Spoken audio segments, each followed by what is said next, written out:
오늘 또 참 좋은 날, 성스러운 주일 아침입니다. 오늘 또 주님 앞에 나와 예배하는 사랑교회 여러분들에게 오늘 또 주님의 크신 은혜와 은총과 축복이 함께하기를 소원합니다. 우리 한번 옆 사람 인사하십시다. 같이 뵈 반갑습니다. 잘 오셨습니다. 반갑습니다. 얼마 전 그 장안의 화제를 몰고 왔던 드라마 스카이캐슬이라는 드라마가 끝났죠. 첫 회가 시청률이 1.7%였는데 마지막 회는 23.8%라고 하는 최고의 시청률을 기록했다고 합니다. 혹시 보신 분 계십니까? 안 보셨어요? 보신 분들? 네, 많이 보셨네요. 이것도 정규 방송이 아닌 JTBC에서 그렇게 최고의 인기를 누렸다고 합니다. 자, 사람들이 모이는 데마다 화제가 됐고 또 드라마가 끝났는데도 신문을 도배하듯이 이런저런 기사들을 쏟아내고 있습니다. 여러분, 이 드라마 하나를 놓고 왜들 이러는 걸까? 대한민국 상위 0.1% 모여 사는 그 스카이캐슬 안에서 남편은 왕으로, 그리고 자기 자식들은 천하제일, 왕자, 공주로 키우고 싶은 명문가 출신의 사모님들, 처절한 욕망을 샅샅이 들여다보는 리얼 코믹 풍자 드라마였습니다. 우리하고는 조금 거리가 멀어서 그런지 관심 없이 안 본 분들도 많이 있는데, 특수 계층에 사는 스카이캐슬 주민들의 이야기를 소재로 과장된 면들이 있지만 한국 사회의 어떤 현실을 압축해서 보여줬던 것이 아닌가 생각이 되어집니다. 얼른 보면 아이들 대학 보내는 이야기 같지만 사실은 모든 사람들의 마음을 내지 않은 욕망의 문제를 다뤘던 것 같습니다. 그렇게 살면 나중에 어떤 결과가 올까? 아마 이 드라마 작가는 이렇게 외치고 싶었을 것 같아요. 파국이다. 마지막은 종말이다. 이렇게 외치고 싶었지 않았나 생각을 해봅니다. 드라마 작가가 나름대로 큰 소리를 메시지를 던졌지만 악순환의 굴레를 끊기에는 역부족, 현실에 대한 안타까운 마음을 여운으로 남긴, 마치 제가 한 글자로 줄여봤습니다. 모래성 같은 게 아닌가, 모래성 같은 욕망이다, 그런 생각을 해보았습니다. 그래서 오늘 제목은 모래성이라 이렇게 한번 정해보았습니다. 여러분, 작은 판잣집 하나 지을 때는 설계도가 별로 필요가 없습니다. 대충 생각하고 열심히 뚝딱뚝딱거리면 대충 비 가리고 살 수 있는 판잣집은 지을 수 있습니다. 그러나 크고 아름다운 안전한 집을 지으려면 안전한 집을 설계하는 설계사의 훌륭한 설계도가 있어야만 합니다. 그것을 무시하고 아무렇게나 생각나는 대로 집을 짓는다면 백발백중 무너지게 될 것입니다. 오늘 본문 24절 말씀에 그러므로 누구든지 나의 이 말을 듣고 행하는 자는 이라고 했습니다. 26절 말씀에는 나의 이 말을 듣고 행하지 아니하는 자는 이라고 했는데 여기서 인생의 설계도면을 알 수가 있습니다. 즉 행하는 자와 행하지 않는 자, 더 쉽게 말씀드리면 예수 그리스도의 말씀을 듣고 행하는 자, 예수 그리스도의 말씀을 듣고 행하지 않는 자, 여기서 인생의 설계도면을 알 수 있습니다. 하나님 말씀을 듣고 그대로 행하는 사람은 설계도대로 인생을 집을 짓는 사람이고, 그렇지 않은 사람은 설계도대로 인생의 집을 짓지 않는 사람을 가리킵니다. 여러분, 설계도대로 집을 지은 사람은 지혜로운 인생이라고 하고, 설계도대로 집을 짓지 않는 사람은 어리석은 인생이라고 성경은 말씀하고 있습니다. 설계도대로 집을 지은 사람은 오늘 본문에 보니까 비가 오고 창수가 나고 바람이 불어도 걱정할 게 없지만, 설계도대로 집을 짓지 않은 사람은 비가 오고 창수가 나고, 창수는 막 큰 홍수를 말하죠. 비가 오고 홍수가 나고 바람이 불면 넘어진다. 여러분, 모든 우리의 인생은 각자 인생의 집을 짓고 살아가고 있습니다. 어리석은 인생은 모래 위에 집을 짓는 인생, 모래 위에 집을 짓는 인생을 말씀을 듣고 행하지 않는 자들이라고 성경을 그렇게 말씀하고 있어요. 말씀을 듣고 행하지 않는 자는, 이런 사람은 밤낮 걱정입니다. 비가 와도 걱정, 홍수가 나도 걱정, 바람이 불어도 걱정. 걱정이 끊이지 않습니다. 이런 사람은 조그만 시련이 와도 시험에 듭니다. 그것은 인생도 마찬가지고 나라도 마찬가지고 정치도 신앙도 교회도 마찬가지입니다. 오늘 본문의 말씀은 우리가 너무너무 잘 아는 말씀입니다. 하나님의 말씀을 듣고 행하는 자는 반석 위에 집을 짓는 사람과 같고, 하나님의 말씀을 듣지 않고 행하는 사람은 모래 위에 집을 짓는 모래성과 같다는 말씀입니다. 우리나라는 마치 모래 위에 집을 짓는 모래성과 같아요.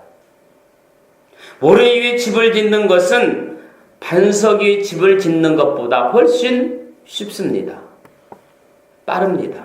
그러나 사람들은 인생에는 반드시 비가 내리는 때가 있고 창수가 나는 것과 같은 때가 있습니다.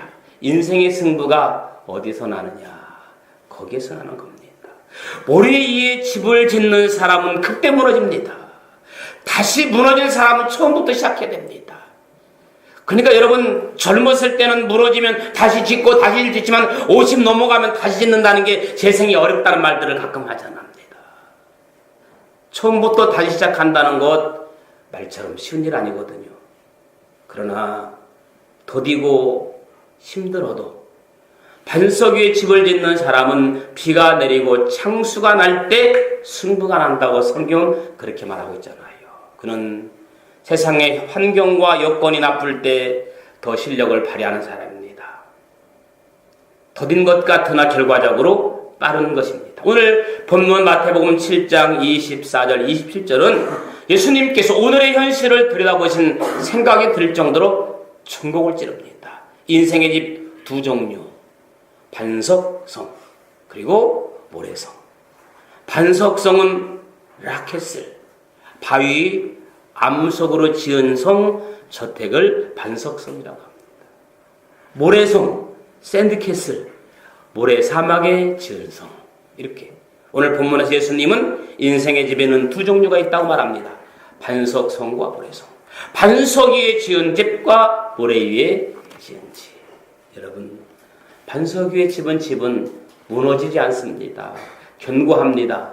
그러나 모래 위에 지은 집은 무너집니다. 망하고 맙니다. 여러분, 우리 인생도 마찬가지입니다. 인생은 단 한 번뿐입니다. 그래서 인생을 일생이라고 하잖아요. 하나밖에 없는 인생. 그렇기 때문에 멋지게 살아야 하지 않겠습니까? 히브리서 9장 27절의 말씀 보니까 한 번 죽는 것은 사람에게 정하신 것이고 그 후에는 심판이 있습니다. 여러분, 재벌이라고 두 번, 세 번 사는 것 아니고 권력자라고 인생을 더 사는 것 아닙니다. 누구라도 예외 없이 딱 한 번. 그렇기 때문에 인생의 집은 지을 때 잘 지어야 됩니다. 기초를 튼튼히 해야 됩니다. 기초공사를 튼튼히 해야만 해. 나중에 걱정이 없습니다. 우리 인생은 모래 위에 짓든지 반석 위에 짓든지 반드시 비가 내릴 때가 있고 창수가 날 때가 있고 바람이 불어온 것은 마찬가지입니다. 누구도 피할 수 없습니다. 예수님을 믿는다고 여러분 비와 창수가 바람이 피해가는 것 아니고 안 믿는 사람이라고 비와 창수와 바람이 불어오는 것 아닙니다. 누구든지 이런 고난과 시련은 있어요. 심지어는 예수님께서도 고난과 시련과 환난을 몸소 당했습니다.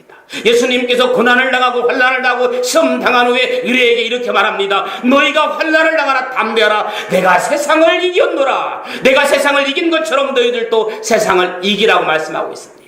피해가지 말고 부딪히라고 말하고 있습니다. 여러분, 가장 어려울 때는 부딪히는 게 최고라고 말하고 있잖아요. 피하다 보면 언젠가 또 부딪히게 되어 있습니다. 그러나 정면 승부하고 나면 그 다음에는 어떤 사람이 만나도 누구를 만나도 어떤 환경이 와도 대처 능력이 있기 때문에 누군가 싸워서 나아갈 수 있습니다. 그래서 온실에도 끼우지 말고 야생화로 키우라는 말이 있잖아요. 여러분, 온실 속에 있는 화초보다 산에 있는 야생화가 훨씬 더 멋있고 매력 있는 이유는 어디에도 강하기 때문에 그렇습니다. 온실에 있는 화초는 비만 한번 불면 그냥 와장창입니다. 그러나 야생화는 아무리 비가 와도 홍수가 와도 끄떡없이 그 자리를 지키고 있는 야생화처럼. 중요한 것은 인생의 기초를 어디에 두느냐에 따라서 무너지는 인생이 있고 결코 무너지지 않는 인생도 있습니다. 우리는 반석에 계신 예수님의 기초 위에 결코 무너지지 않는 인생이 되기를 예수님의 이름으로 축복합니다. 여러분, 인생을 살다 보면 수시로 여러 가지 환난과 아픔과 시련과 고난이 찾아옵니다. 특정인에게 정해놓고 오는 게 아닙니다. 대상 가리지 않습니다. 갑자기 이런 일이 찾아옵니다. 의인에게도 악인에게도 세상 누구에게도 살아있는 숨쉬는 사람에게는 무차별하게 공격당하는 거예요. 중요한 것은 대비하는 것입니다.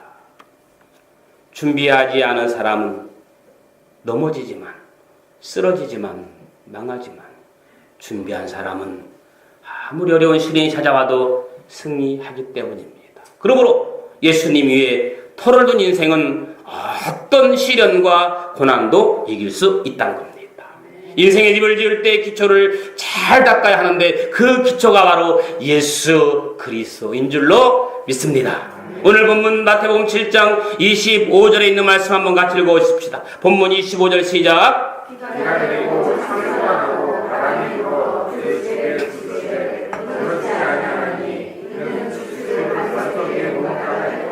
아멘. 주처를 반석 위에 놓은 까닭이라. 주처를 든든한 기초 위에 세웠기 때문입니다. 그렇습니다. 하나님 말씀의 중심, 기초라는 겁니다. 여러분들도 다 아는 것처럼 일본 같은 나라는 지진이 자주 일어나잖아요. 건물을 지을 때 우리나라보다 힘들게 어렵게 기초공사를 합니다. 지진을 대비해서 그렇기 때문입니다. 철저하게 내진 설계를 특히 기초공사를 튼튼히 합니다. 오래전의 이야기지만 어떤 미국의 건축가가 로이트 라이트라는 건축가가 도쿄의 데이코쿠 호텔을 지을 때의 일입니다. 그는 내진 설계를 철저히 하고 기초공사만 2년이 걸렸어요. 나머지 건축에 4년을 보냈습니다. 비슷한 규모의 건물에 많은 비용을 들였습니다. 그러자 건축주도 불평하고 주변 사람들이 쓸데없는 짓 한다고 조롱했습니다. 사기꾼까지라는 소리를 들었습니다. 하지만 그 호텔이 완성된 이듬해 관동 대지진이 일어나자 그 진가가 나타났습니다. 당시 도쿄 500만의 인구 중에 15만 명이 사망했습니다. 도시의 절반이 폐허가 되었는데 그 호텔만큼은 멀쩡하게 서 있었답니다. 그 일로 인해 그 로이드 라이트가 나중에 명성이 잦아졌다는 그러한 이야기가 있습니다. 이와 같이 기초 위에, 아니 우리는 말씀의 기초 위에 인생을 세워가는 사람은 반드시 승리합니다. 고난 자체를 피할 수는 없지만 넉넉히 견뎌내고 결국 승리한다는 사실입니다. 잠언 24장 16절에 대저 의인은 7번 넘어질지라도 다시 일어나려니와 악인은 재앙으로 말미암아 엎드러지느니라. 베드로전서 1장 7절에 있는 말씀 보니까 너희의 믿음의 확실함은 불로 연단하여도 없어질 금보다 더 귀하여 예수 그리스도께서 나타나실 때에 칭찬과 영광과 존귀를 얻게 할 것이라. 여러분, 기왕 사는 인생 사람들로부터 조롱받지 아니하고 손가락받지 아니하고 정말 멋있게 사는 칭찬과 영광과 존귀를 얻는 여러분들의 삶이 되어지기를 예수님의 이름으로 축원합니다. 왜 살면서 남들에게 욕을 먹고 왜 남들에게 살면서 왜 그렇게 그런 구설수에 오릅니까? 기왕에 멋지게 칭찬과 영광과 존귀의 삶을 살아갈 수 있기를 예수님의 이름으로 소원합니다. 그러니까 세상 살면서 별의별 일들이 다 있지만 말씀대로 사는 인생은 모든 것이 합쳐져서 승리를 거두게 됩니다. 우리가 너무너무 좋아하고 너무너무 잘 아는 성경 말씀 로마서 8장 28절 나같이 시작. 로마서 8장 28절의 말씀 보니까 우리가 알거니와 하나님을 사랑하는 자 곧 그의 뜻대로 부르심을 입은 자들에게는 모든 것이 합력하여 선을 이루느냐. 그 말씀이에요. 아는 말씀이에요. 로마서 8장 28절. 모든 것이 합력하여 선을 이루느니라. 그러므로 말씀의 기초 위에 살아감으로 승리하기를 예수님의 이름으로 축원합니다. 두 번째 생각해볼 문제는 내 인생 잘 점검하기. 내 인생의 집 점검하기. 모래성인가 반석성인가. 어떤 면에서는 살아상전에 중간평가를 해보게 되는 게 차라리 낫지 않을까요? 중간평가들을 하잖아요. 중간결산을 하잖아요. 지금 내가 모래 위에 인생의 집을 짓고 있는지 아니면 반석 위에 집을 잘 짓고 있는지 한 번 정도 중간에 판단해 보는 것도 좋을 것 같습니다. 만약 지금 내가 모래 위에 집을 짓고 있다면 회개하고 얼른 고쳐야 되겠죠. 내가 지금 가는 길이 잘못된 길이면 어떻게 됩니까? 잘못된 길이라고 알면 얼른 방향을 전환해야 되겠죠. 어떤 관광버스 운전기사가요, 손님을 태우고 막 부산을 향해 열심히 달리고 있습니다. 중간에 휴게소에 들려서 잠깐 쉬고 다시 출발을 했어요. 그런데 창밖을 내다보니까 자꾸 다른 길로 가더랍니다. 그래서 손님 한 분이 기사에게 물었답니다. 기사님, 이거 부산으로 잘 가고 있는 거죠? 그랬더니 막 운전기사가 손님을 향해서 버럭 화를 내면서 잘못 탔다고 내리라고, 이 버스는 부산으로 가는 것이 아니라 지금 광주를 가고 있다고, 빨리 내려서 갈아타라고. 나중에 알고 보니까 손님이 잘못한 게 아니라 운전기사가 잘못한 거예요. 운전기사가 부산 가는 버스를 가지고 광주로 달린 거예요. 어떻게 해야 돼요? 물어볼 것도 없죠. 빨리 되돌아야 됩니다. 여러분의 삶을 살아가면서 지금 잘못된 길로 가고 있다고 생각되어진다면, 믿음 생활 잘못하고 있다고 생각이 되어진다면 방향을 바꿔야 됩니다. 여러분 길을 잘못 들었을 때 다시 돌려가는 것처럼. 저와 여러분 어떻습니까? 과연 어떤 인생의 집을 짓고 있나요? 한번 잘 점검해 볼 필요가 있습니다. 잘못된 모래성인지 아니면 제대로 된 반석성을 향해 달려가고 있는지. 잘못 달려가고 있다면 뒤돌아볼 것도 없이 반석을 향해서 달려가야 멋진 사람이 될 줄로 있습니다. 오직 예수 그리스도 그리고 오직 말씀의 기초 위에 인생을 세워가기를 축복합니다. 어리석은 건축자의 특징이 있어요. 어리석은 건축자의 특징 세 가지가 있는데, 첫째로 어리석은 건축자는 하나님의 계명을 순종하지 않는다. 한번 따라합시다. 하나님의 계명을 순종하지 않는다.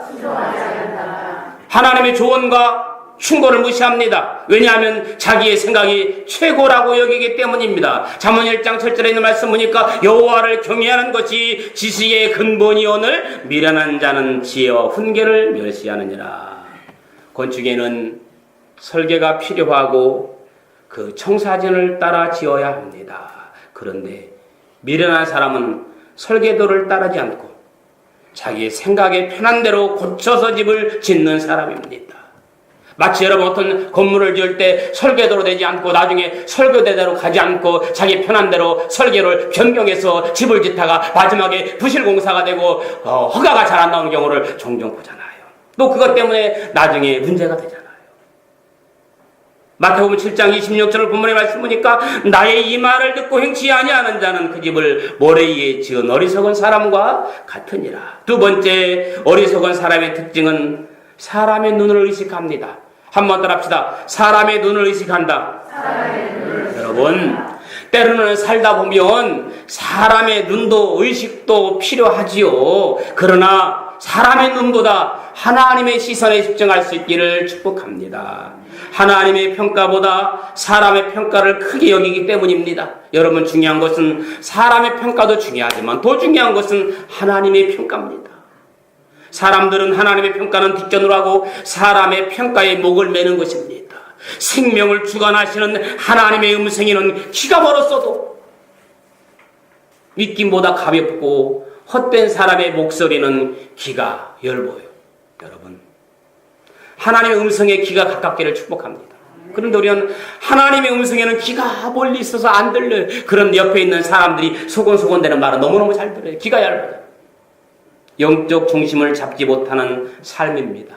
이런 거를 가르쳐 엇박자라고 하죠. 박자가 안 맞는 겁니다. 여러분 엇박자에 춤을 춘다고 생각해 보세요. 얼마나 그 이상합니까? 균형을 잃는 삶입니다. 노래를 부르는데 박자가 안 맞게 부르는 노래를 보세요. 그거 참 듣기 어렵잖아요. 그래서 우리는 박자를 맞추려고 노래를 많이 연습하잖아요. 제가 노래를 불러보니까 참 박자가 안 맞아. 그래서 하나라도 좀 제대로 된 박자 맞는 노래를 부르고 싶어가지고 몇 번 가끔 이게 심심할 때 불러보니까 이 박자를 맞춘다는 게 참 어렵더라고요. 마지막으로 어리석은 사람의 특징은 미래를 내다보지 않는 거예요. 따라합시다. 미래를 내다보지 않는다. 다가올 미래를 생각하지 않는다는 것입니다. 지금 당장 상황만 생각합니다. 그러나 지혜로운 사람은 언제나 어려운 날이 찾아올 것을 미리 내다보는 겁니다.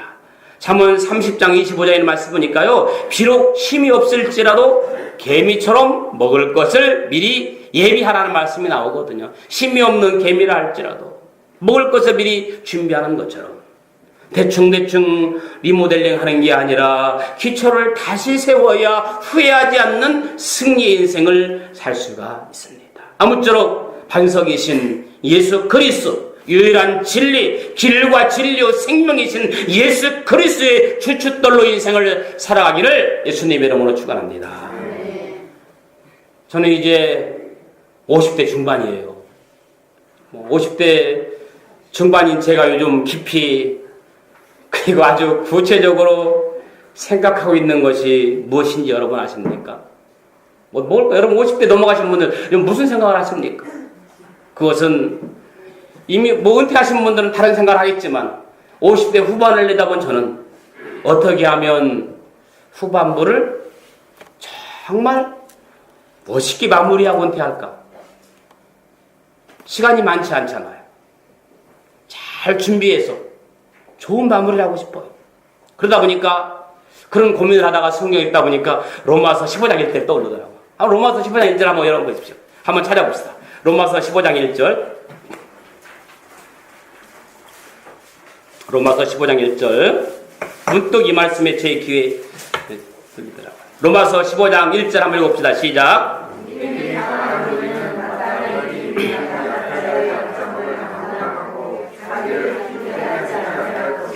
이 말씀이 제 마음에 와닿더라고요. 믿음이 강한 우리는 마땅히 믿음이 약한 자의 뭘 담당하고? 약점을 담당하고. 마땅히 믿음이 약한 자의 약점을 담당하고 자기를 기쁘게 하지 아니할 것이라. 할렐루야. 여러분 이 말씀에 와닿기를 축복해요. 저는 그것이 바로 노블리스 오블리제를 보셨잖아요. 노블리스 오블리제의 정신이라고 생각합니다. 프랑스로 프랑스 말로 귀족의 의무를 갖는다. 귀족은 의무를 갖는다는 뜻이잖아요. 다시 말씀드리면 사회 지도층에게 사회에 대한 책임이나 국민의 의무를 모범적으로 실천하는 도덕성을 요구하는 단어가 바로 노블리스 오블리제라고. 맞죠? 아닌가요? 여러분 세상의 식은 약한 자가 강한 자를 섬기는 거지만 하나님의 식은 강한 자가 약한 자를 섬기는 겁니다. 우리나라는 아직도 노블리스를 인정하지 않으려고 잘못된 통초가 있습니다. 잘못된 사회주의 성향이 강합니다. 그러나 노블리스를 인정해야 됩니다. 그러나 중요한 것은 존경받을 만한 진정한 노블리스를 키워야만 하는 거죠. 노블리스의 오블리제를 감당할 줄 아는 큰 산 키워나가는 우리의 삶이 되기를 소원합니다. 우리가 막 죄송한 이야기지만 막 세금을 많이 내라고 그래요. 그러면 세금을 좀 많이 내는 사람을 존중해줬으면 좋겠어요. 저는 그런 거 잘 모르는데 우리 노예 안에도 교회마다 목사님들 노예비를 내거든요. 그 어떤 교회는 좀 교회가 규모 있는 교회는 세금 내는 것처럼 노예비를 많이 내고 또 교회가 약한 교회는 노예비를 30만 원 내고 어떤 교회는 100만 원, 200만 원, 300만 원 내요. 그러면 노예에서도 그럼 30만 원 내는 교회와 500만 드는 교회 똑같이 취급하느냐 다르게 취급하느냐? 똑같이 취급해 노회원으로. 그런데 조금 어떻게 생각할지 모르지만 그래도 조금 어떤 기여와 헌신을 많이 하면 그 사람도 더 존중해주면 더 기분이 좋을 텐데 내기는 똑같이 내는데 존중은 똑같이 하니까 이게 좀 그렇단 말이에요. 그래서 사회에서도 제 생각이지만 조금 더 기여하고 한 사람들에게는 더 좀 잘한다고 해주면 더 잘할 거 아니에요. 막 그러니까 좀 뭔가 잘 안 되지 않나 그런 생각 해봅니다. 그동안 우리는 모래의 철학과 사상 위에 우리나라를 세우려고 했습니다. 그런 말 있잖아요. 제일 듣기 싫은 말. 뭐로 가도 서울만 가면 된다. 여러분 이거 좋은 말 아니잖아요. 그런 철학은 모래 철학이고 저는 모래 사상이라고 생각합니다. 심지어는 교회까지도 꽁 잡는 게 매라는 등. 여러분 어떻게 꽁 잡는 게 맵니까? 기본 원칙을 무시하고 목회를 해왔고 교회들이 그렇게 왔잖아요. 교회와 세상이 모두 다 모래의 한계에 부딪혔습니다. 모래의 한계. 지금이라도 다시 교회와 나라를 반석 위에 세워야 됩니다. 하나님은 그것을 위하여 저와 여러분을 하나님의 자녀로 부르셨다고 저는 믿습니다. 한 번 왔다가는 짧은 인생, 말 그대로 밥이나 먹다가 죽는 것은 너무너무 억울하지 않습니까? 너무너무 바보 같지 않습니까? 정말 인생을 걸 만한 일에 우리의 생명을 걸고 헌신하다가 하나님 앞에 가는 저와 여러분 되기를 예수님의 이름으로 소원합니다. 그래서 하나님 앞에 섰을 때 하나님으로부터 잘했다 칭찬받고 기왕이면 세상 사람들로부터 정말 잘했다 칭찬받는 멋진 모래 위의 성이 아니라 반석의 성 될 수 있기를 예수님 이름으로 축원합니다. 아멘. 좋으신 아버지 하나님 은혜를 감사합니다. 한 번 왔다가는 짧은 인생, 밥이나 먹다가는 너무나 억울한 인생이 아니라 정말 인생을 걸만한 우리의 생명을 걸고 헌신하다가 하나님 앞에 멋지게 잘했다 칭찬받는 반석 위의 삶을 살아갈 수 있도록 축복하여 주옵소서. 예수님의 이름으로 기도합니다. 아멘.